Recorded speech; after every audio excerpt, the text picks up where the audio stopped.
Hey guys, today I'm going to show you how you can easily replace the OEM power inverter in your 2014 GMC Sierra or Chevy Silverado. This will also likely work for other similar year GMC and GM vehicles. You're going to want to make sure that your fuses aren't blown. My fuses aren't blown over there. Then what you're going to want to make sure is that there's not some crud crammed in there. Then what you're going to want to do, just to make sure that it's actually the inverter that's the problem, you're going to want to fire up your truck, then get under here with your tester, and you can look around, and you can see those orange wires right there, and you can see that this would be lighting up right now. That just bumped because I hit something. Keep in mind for that. You can see right up there, it's not detecting anything, it's not turning red. And right up there, where the other wire is, it's also not turning red. Again, it only turns red if you smack it hard enough for some reason. So you're going to want to first disconnect your battery. Now, once you get your battery disconnected, what you're going to want to do, you're going to want to pull off this panel, just give it a firm grip from there. Then underneath you get some T15 screws right here, and there's two of these. There's one on this side and one on the other. All right, now for me, for some reason, this one was loose. This one was supposed to be in there. It was just hanging. I don't know why. So if you're looking from back here, you can see those are two nuts and washers that we just removed. And if you look up here, you can see that stud right there.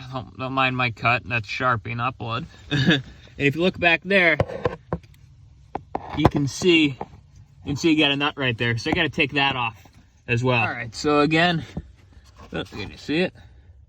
Again, it's a 10 millimeter. Let's take that off. And now you can see, where'd it go? Where'd it go? Yeah, right there.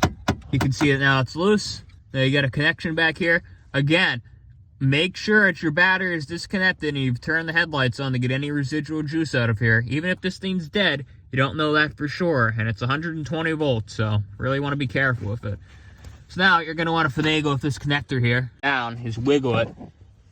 It's kind of, there we go, that helps a lot. It's kind of wedged up there or whatnot. But these are the only bolts that's attaching it. Recommend to pull it down here so it's down by near the pedals. Then you push this thing and wiggle it out. And after you've invented 20 new swear words, you can get it out. I get that connector off. And now you got right here. Also want to finagle it around. Watch out for this electrical bit down here. I don't know what that little sensor is or whatnot, but you're gonna want to finagle it down. And then you're gonna want to obviously pop these little clips off over here that hold the thing on. So let's do that. Getting the old one out in order to get these stupid clips off. I ended up just snipping them off with some snips that I had. I even tried heat, which I wouldn't recommend doing to try to get them off, but they were on there. So I'm just gonna go ahead and zip tie these back on if it decides to rattle around. So you're gonna want to have it lined up like this, and you're gonna want to go ahead and just kind of fish it back up there. Snap it in. Make sure to get your two, I believe this is a T15. Don't lose your T15s. Put that back in, and you're good to go. Plug something in. And look at that. We got a green light. I'm going to plug it into my phone right now. And check it out. We're charging. I just wanted to add that it looks like the dealership gave me a little bit of a different power inverter, because if you look at them side by side, which you won't see in the video, you can see it, while the connection is the same, one is more of a white color on the connection, and the other one is a black color. All the mounts are same, everything's the same. The other difference I noticed between the two is that factory one that was in there seems like it has a lot more cooling fins on it. If you look at the video right now, you can see all the cooling fins on the other side. The replacement one didn't come with any cooling fins, so I'm not sure if they expected you to add those from your old power inverter onto the new one. You might want to try to finagle around with that. But mine came with a 1-year warranty, so it's already installed in the truck, and I'm figuring if I have any issues, I'll just take it back.